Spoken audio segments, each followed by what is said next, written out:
गोरक्ष, इथे ये.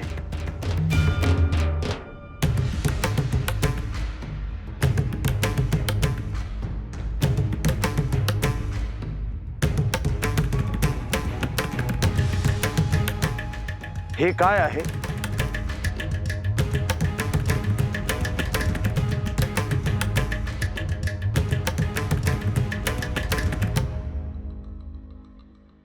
हे वृक्ष आहे.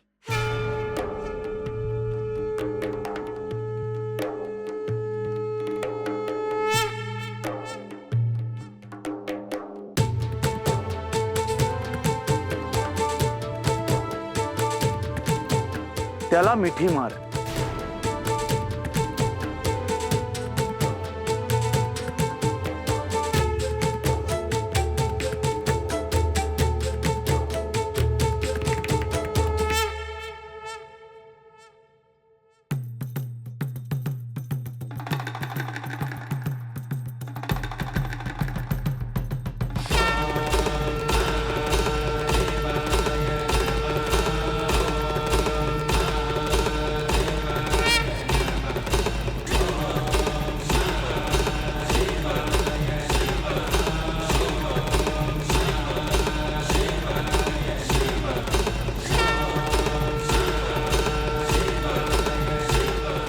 आता सांग, तुला काय जाणवले? मला असे वाटते आहे की या वृक्षात रस वाहतो आहे, चेतना आहे.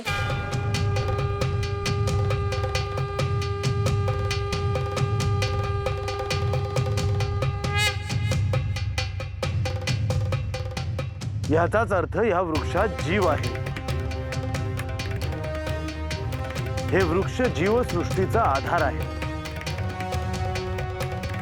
एक रोप लावून त्याचा वृक्ष करणे, त्याचे संगोपन करणे म्हणजे 100 यज्ञाचे पुण्य मिळवल्यासारखे आहे.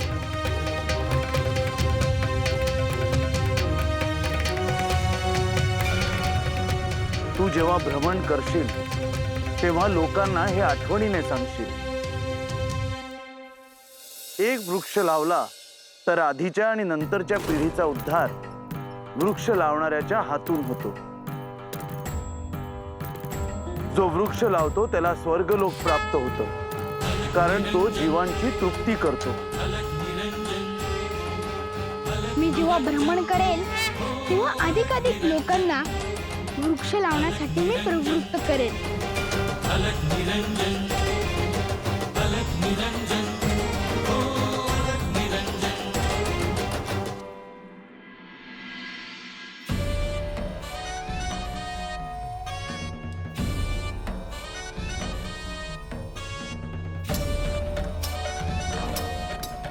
देवी, देवी आपण थांबा.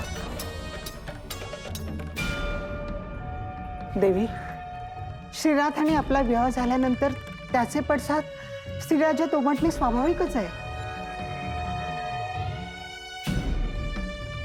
मी माझ्या तपश्चर्येच्या बळावर श्री हनुमंतरायांना इथे येण्यास भाग पाडले आणि त्याच बळावर श्रीनाथ इथे आले.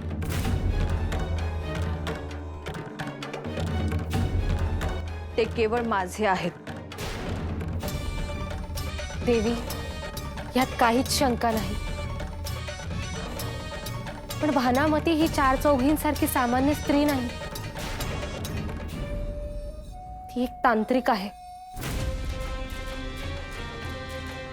त्यामुळे तिच्याशी बोलताना जरा जपून वागावे लागते. तिच्या तंत्र साधनेपुढे माझेही काही संचित आहेच की. त्यामुळे मला तिची भीती नाही. क्षमा असावी देवी, परंतु सध्या सगळे शुभ घडते आहे. त्यामुळे आपण जरा तिच्याकडे दुर्लक्षच करावे. ती भानामती आणि श्रीनाथ भेटणार नाही हे दायित्व तुमचे आहे. होय, आम्ही त्याची काळजी घेऊ. कोणत्याही परिस्थितीत हा विषय श्रीनाथांपर्यंत गेला नाही पाहिजे.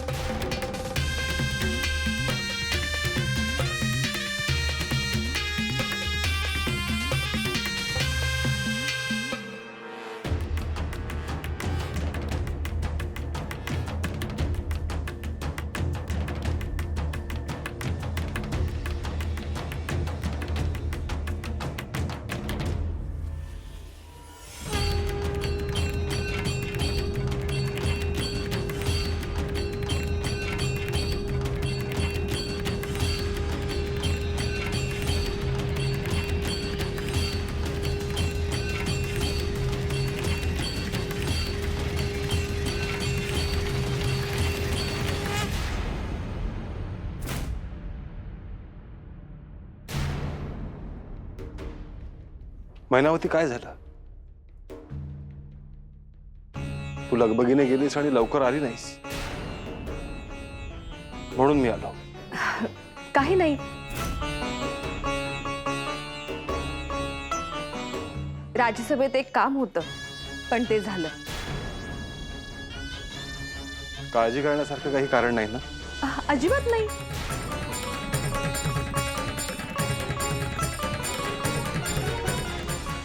माझं एक महत्वाचं काम होतं तुमच्याकडे.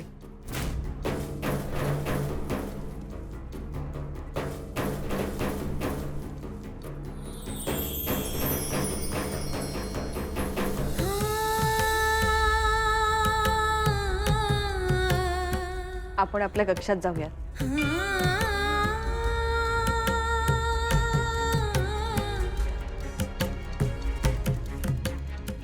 मुख्य प्रवेशद्वारावर आणखी काही स्त्रियांची नेमणूक करा.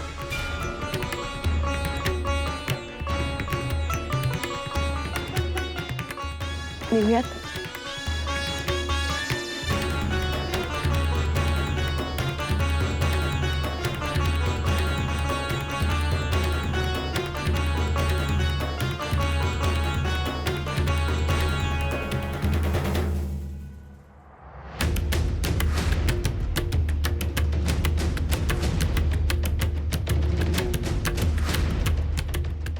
तिने काळजी वाढून ठेवलीये.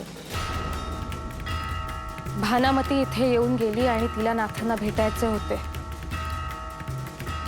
हे गुपित ठेवणे मोठे कठीण आहे.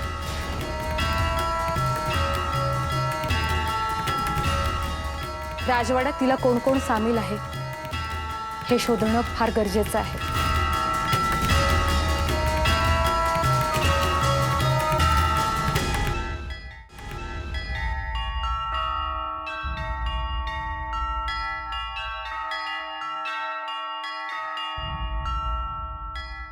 तुझा चेहरा सांगतो आहे मैनावती, काहीतरी बिनसलं आहे. अहो नाही, राज्यकारभार करताना असं वेळी अवेळी जावंच लागतं. प्रजेची सगळी कामं करावी लागतात. बर, तुला काही वाटलं की काही गंभीर आहे तर तू मला सांगू शकतेस. हो, निश्चितच सांगेन. आणि भविष्यात राज्यकारभार करताना मला तुमचेही सहाय्य लागेलच की. मैनावती, राज्यकारभार करताना योग्य न्याय करणं हे तुझ्यासमोर मोठं आव्हान असेल, हो ना? हो. न्याय देताना आजवर मी एकही चूक केलेली नाही आणि नंतरही करणार नाही. एक विचारायचं होतं मैनावती.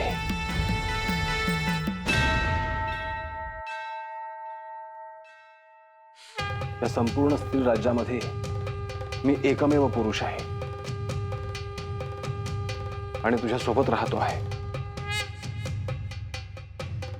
या गोष्टीचा सगळ्यांनाच आनंद असेल असं तुला वाटतं?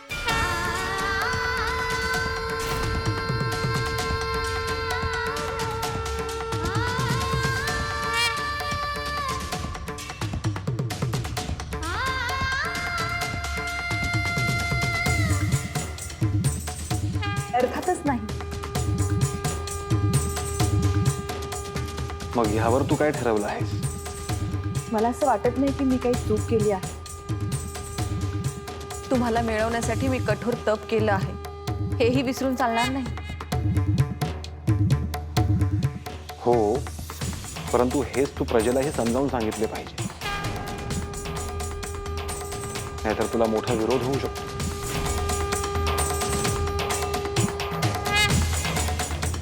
तुम्ही आहात ना माझ्यासोबत? अर्थात. जिथे सत्य आहे तिथे मी आहेच.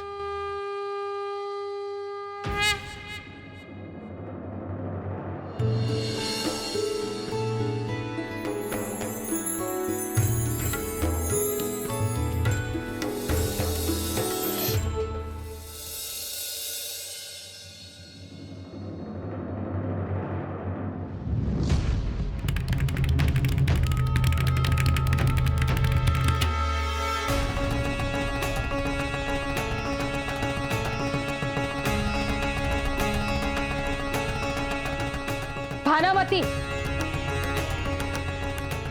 आहे तिथेच थांब. आता यावेळी तू इथे काय करत आहेस?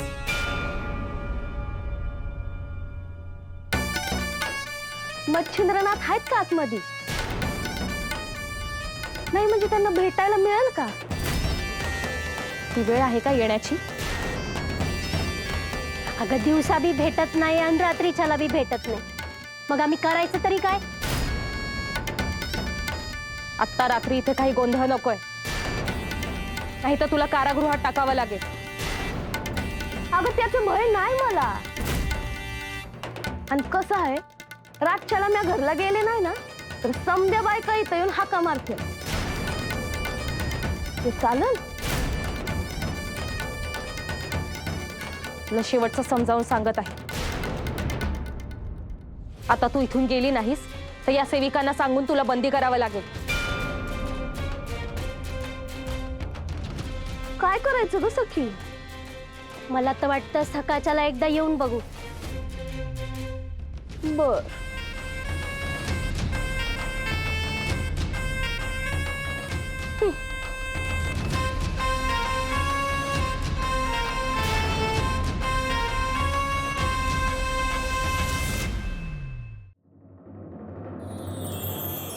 श्रीनाथ, मी तुम्हालाच बोलवायला आले होते.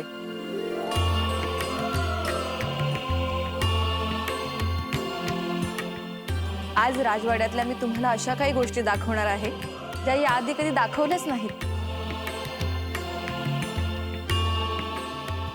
मैनावती, गेले काही दिवस मी या राजवाड्यातल्या सगळ्या गोष्टी उपभोगत आहे, परंतु आजचा दिवस मला स्वतःसाठी हवा आहे.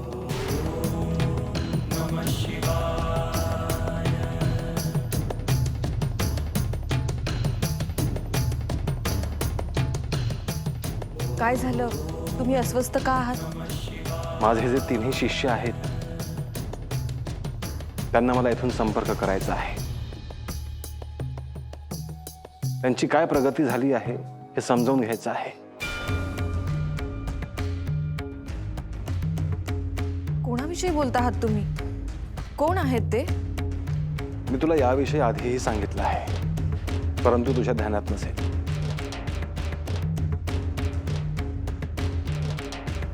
गोरक्ष, गहिनी, जालंधर हे नाथ परंपरेतले 3 महत्वाचे नाथ आहेत.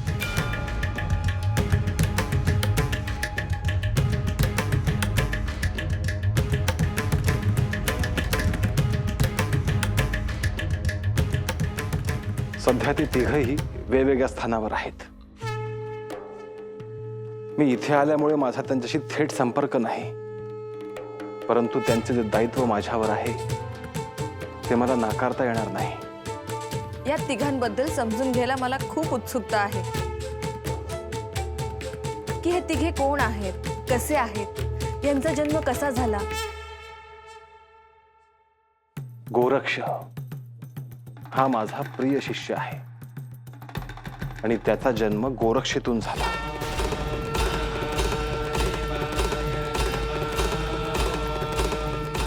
हे कसे शक्य आहे? मैनावती, आता ज्या ज्या नाथांनी अवतार घेतला आहे त्यापैकी कोणीही स्त्रीच्या पोटी जन्मले नाही. ते स्वयंभू आहेत.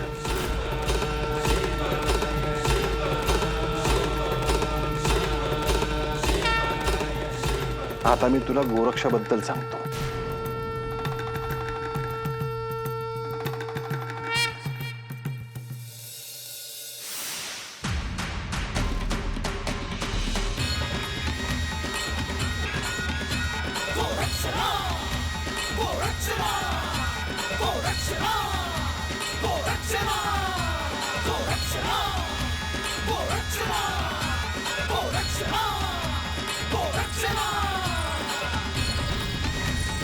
रुद्रतेज शिव शंभू भूपती महादेव तू दिव्य गती शरण तुला जो जाणील भक्ती कर विनाशासुरी शक्ती.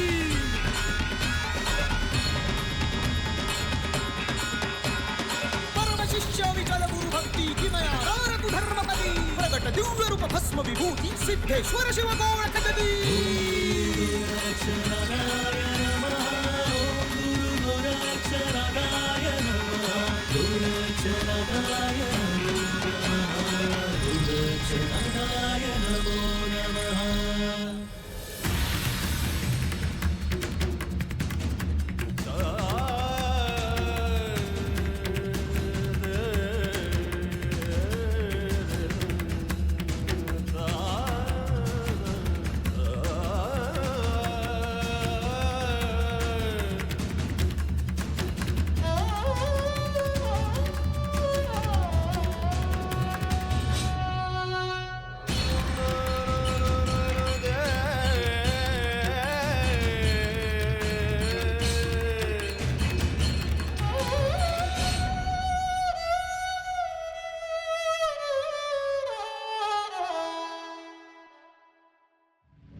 आता गोरक्ष कुठे आहेत?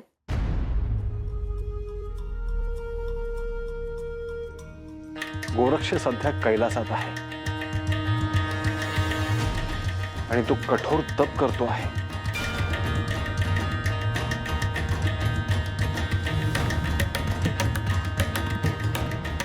मला गोरक्षबद्दल अजून ऐकायचंच आहे.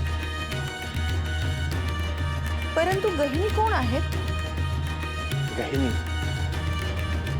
मी आणि गोरक्ष एकत्र असताना त्याचा जन्म मातीतून झाला.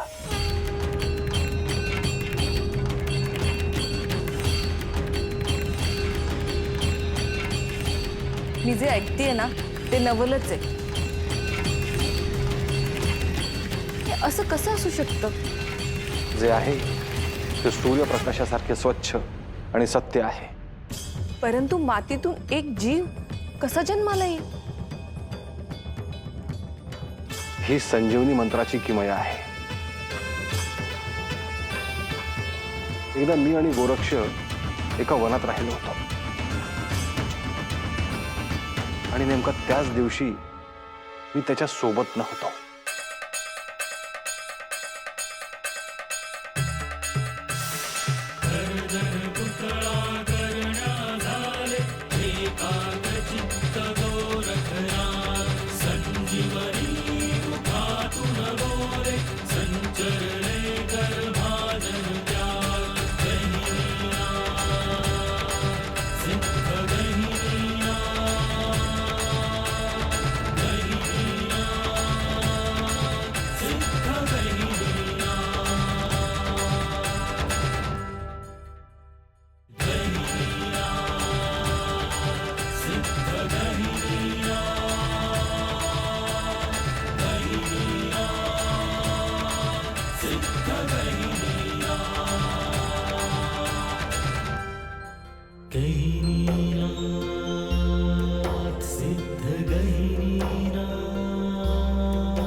सध्या गहिनीचं संगोपन एक शिवभक्त कुटुंबच करत आहे. त्याला अजून दीक्षा दिलेली नाही, परंतु भविष्यात गोरक्ष त्याला भेटेल आणि दीक्षा देईल.